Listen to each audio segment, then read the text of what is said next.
everyone, welcome to my channel. My name is Joanne. Thank you so much for joining me. In this video, I will talk about how I was able to work full-time while also in college full-time, and also juggling a few other things like volunteering, my YouTube channel, and stuff like that. I did all of this while taking the common pre-med courses like anatomy and physiology, microbiology, and other hard science courses. First of all, I would like to give a big thank you to Shakira Lewis. She's actually the one who requested that I make this video, so a big thank you to you. Also, if you want to see more videos, make sure to subscribe. It's free. Also, make sure to give this video a thumbs up if you like it or find it helpful, and leave a comment down below. And without further ado, we will get right into the video. First, I'm just going to give a disclaimer that this process, if you're thinking about working full-time while also going to school, it will be hard, and you have to just acknowledge and accept that it will be very difficult. Not a lot of people work full-time during undergrad for this very reason, and it's totally understandable. In fact, I would probably advise against it unless it is 100% necessary. Another thing that I do have to say is during this hard moment, you want to constantly remind yourself of the reason why you're doing this. If this is to pay off expenses like maybe your living situation, or for me, in my case, I wanted to get into PA school immediately after undergraduate, and so I needed that healthcare experience. So when you're going through these tough times and you're contemplating if this is even all worth it, you definitely want to have your why. Another thing that I do want to say is that if you have the will to do something, you'll be able to accomplish it. We have the same 24 hours that Elon Musk has, that Beyonce has. We have the same 24 hours. It's just what you do with it. I'm kind of getting at that point that if you want to do something, you will make it happen. Don't let anybody or anything tell you that you can't do something, because I believe that you can. And also, if someone like me was able to accomplish working full-time while also getting a 4.0 in college, it is totally possible for you to do it as well. Do not discount yourself, and always tell yourself that it is possible. With that being said, school has to be a priority. When it comes to work and school, work will always be there, and especially if you're going to graduate school like medical school, PA school, NP school, your grades are very important. You will always have the opportunity to make money, but you will not always have the opportunity to fix your grades. So make sure that you're giving it your all the first time around. Okay, so now that I've said all that, I will get into how I was able to do it, and I will also be giving you tips on ways you can do it as well. The first tip I want to give you is to consolidate your schedule. When I say consolidate your schedule, I mean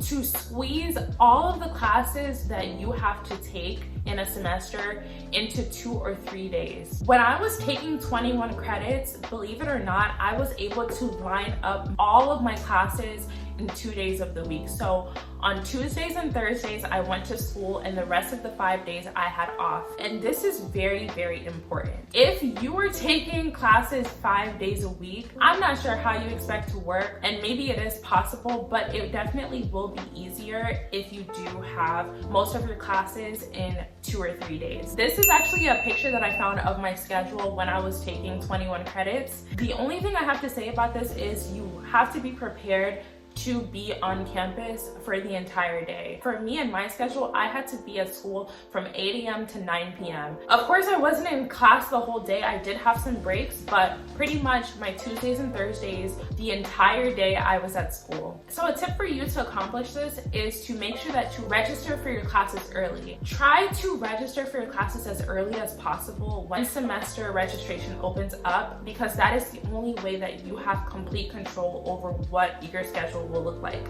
If you wait too long, other people would take those classes, and you will not be able to perfectly tailor your classes in a way that consolidates it. So the second way that I was able to achieve a 4.0 while working full-time and doing a few other things is by taking online classes. Online classes are saving grades. I probably wouldn't have been able to accomplish what I did without taking some classes online. Online classes require a lot of dedication and attention as well. So don't think that this is necessarily the easy way out, but it does allow you to not always have to be on campus to take the classes, and that gives you more time to do things outside of school. So go ahead and check if your university or your college offers online courses, and and maybe try to enroll in some of those.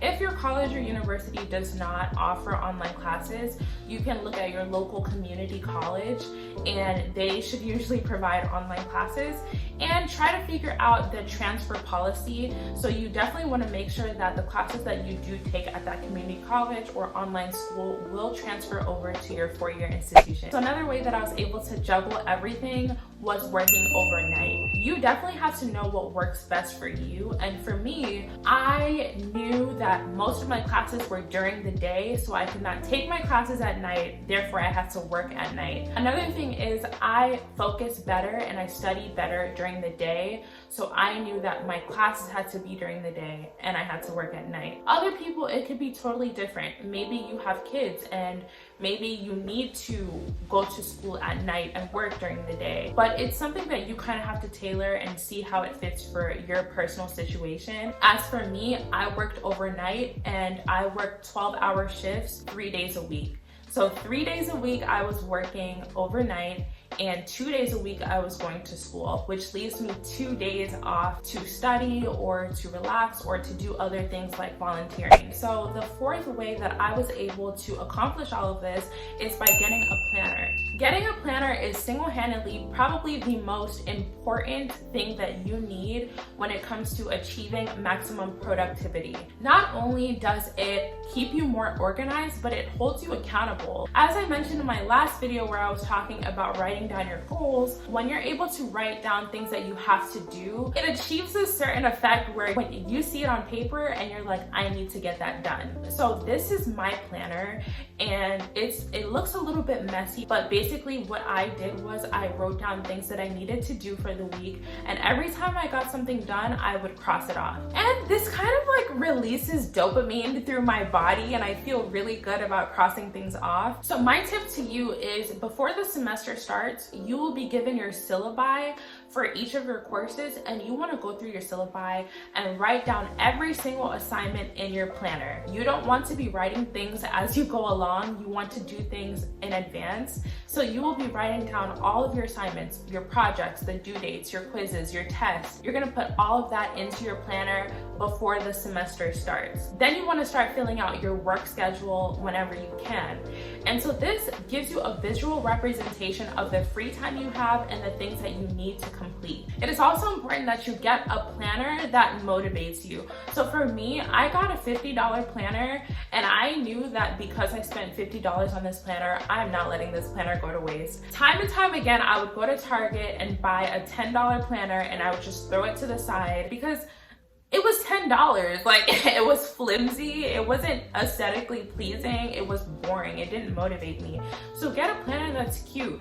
I suggest maybe an Erin Condren planner, or for me personally, I use the Lavish, I think it's called the Lavish Life planner. Because it was so cute and aesthetically pleasing, it also kind of motivated me to actually use it. This planner had daily affirmations that motivated me. It had columns for personal finance and budgeting, columns for my to-do list or things I shouldn't forget, and it also had a monthly layout and a weekly layout.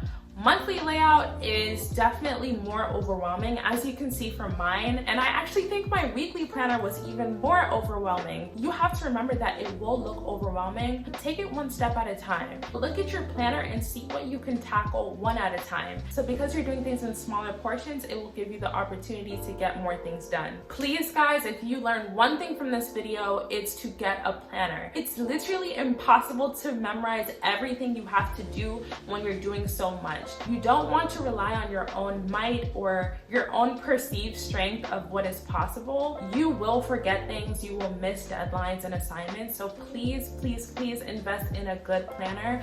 I will try to leave links for planners that I think are really good down below. So the next thing that I want to emphasize is just to learn how to prioritize. You definitely want to look at what's important and what's not, and I think also, using a planner helps with this. Your ability to prioritize will determine how much you get done. If you prioritize using your phone and sleep over productivity, you're not gonna get things done. Yes, sleep is very important, and so is having a social life, but in the little bit of time that the semester is going on, whether it be 3 months or 4 months, you really want to prioritize your schoolwork. Before you go out with your friends or family, make sure that your homework is done, make sure that your projects are done, make sure that you're actually going to work and not just calling out. So these are super important, and you really have to master the art of prioritization. So another thing that I think will help you that unfortunately I did not do myself was just requesting time off in advance for exams. I wish that I had taken this more seriously. I just honestly never thought about it at the time,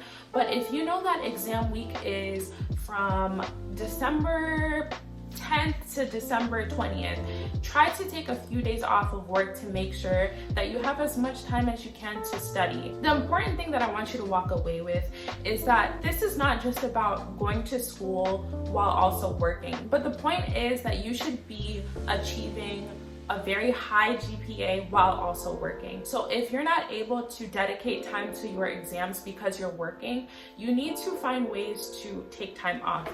And this actually relates to my next tip, which is talk to your advisors, talk to your professors and your employers. People are more understanding than you think they are, more than I think they are. And at times I don't want to talk to people about my situation just because I feel like they're not really gonna care, but that is far from the truth. If you're able to tell your professors, I work full-time, this is my situation, I'm doing it because X, Y, and Z. Or you could go to your employer and tell them, I have school and I have exams during this time. Could we work out a work schedule where I don't have to be here while I have school? I think they're gonna be very accommodating. So just to wrap that up, make sure to request time off during exam time and talk to your employers and your teachers. So the last tip I want to give is just to be very intentional. Be very intentional about the way you're using your time, and I promise you, you will be successful. As I mentioned in the beginning of the video, the same 24 hours that God gave Beyonce is the same 24 hours that he gives me.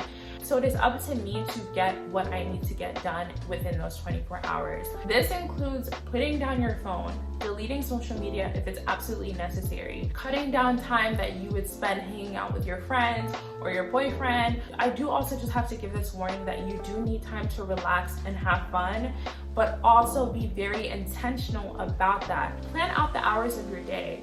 Use maybe a time grid like this, and I can also leave a few grids linked down below.